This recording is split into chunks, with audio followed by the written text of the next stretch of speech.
Vous avez tous vu la Panenka du week-end sous les yeux de Brahim Diaz. Après, il allait enlacer Brahim Diaz après la Panenka ratée en finale de la CAN. Beaucoup de réactions mitigées sur ce geste. Certains disent mais c'est un scandale ce qu'il a fait. Il se fout de la gueule de de Brahim Diaz ouvertement devant lui.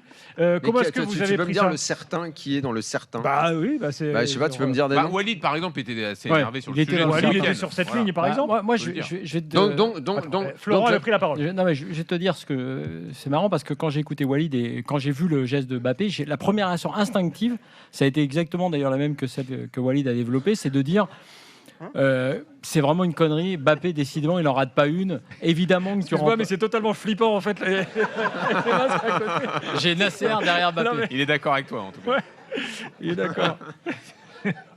Ouais, donc Flo, essaye de continuer. Non, mais donc en fait, la première réaction, effectivement, c'était de se dire Mbappé a complètement raté son truc, c'est humiliant pour son coéquipier de faire ça, c'est une connerie monumentale, c'est une honte. Puis après, je me suis dit, écoute, tu as ton pote sur le banc, le mec est traumatisé.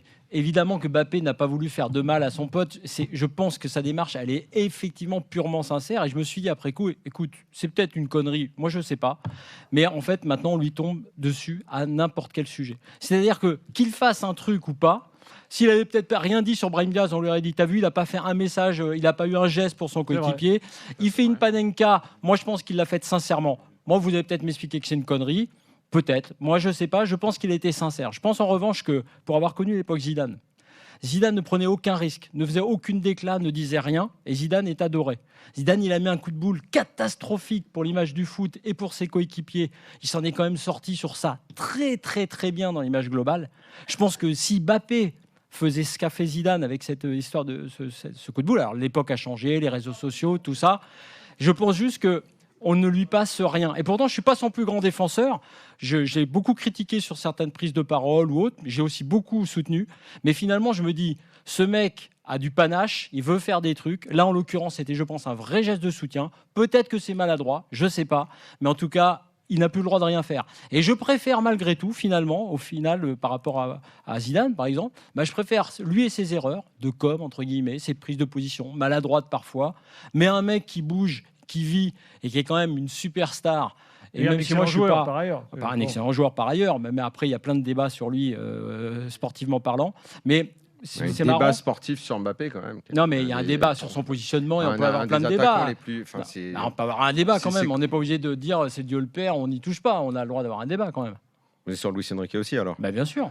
On l'a eu, ce débat. Non, mais parce que quand on gagne et qu'on est un super champion... Mais est-ce qu'on n'a pas eu ce débat sur Luis Enrique? Oui, parce que j'essaye de l'alimenter. Désolé, moi aussi. T'as dit que t'en parlais plus depuis la rentrée. Non, mais parce qu'il y a des super champions. Jean-Louis veut s'exprimer sur Mbappé. Si c'est quand tu gagnes, on doit tout le temps se taire. Daniel, il y a juste un point. Tu me permets, Jean-Louis? Bien sûr. Tu me permets, après 20 ans d'ancienneté. Non, je dis juste un point sur lequel on a nourri le débat, sur Luis Enrique pour finir, et ça pourrait être valable sur Mbappé. Moi, je t'ai dit très vite, et tu en étais d'accord, je pense sur le principe, mais pas sur Luis Enrique, qu'il avait fait un truc que nous, on a réclamé dans l'after, c'est-à-dire mis fin à la République des joueurs, et j'ai été surpris que tu n'ailles pas sur ce terrain-là. Mais après, sur le reste, on a eu ce débat-là. Sur Mbappé, effectivement, et pour donner la parole à Jean-Louis, moi, je ne sais pas ce que tu en penses, mais je trouve que là, c'est fini, on ne lui passe plus rien. C'est-à-dire que quoi qu'il fasse, on tombe dessus. C'est pas qu'on lui passe plus rien, c'est qu'il y a une haine. Il y a une haine en plus, et alimentée, et construite. Vous avez raison.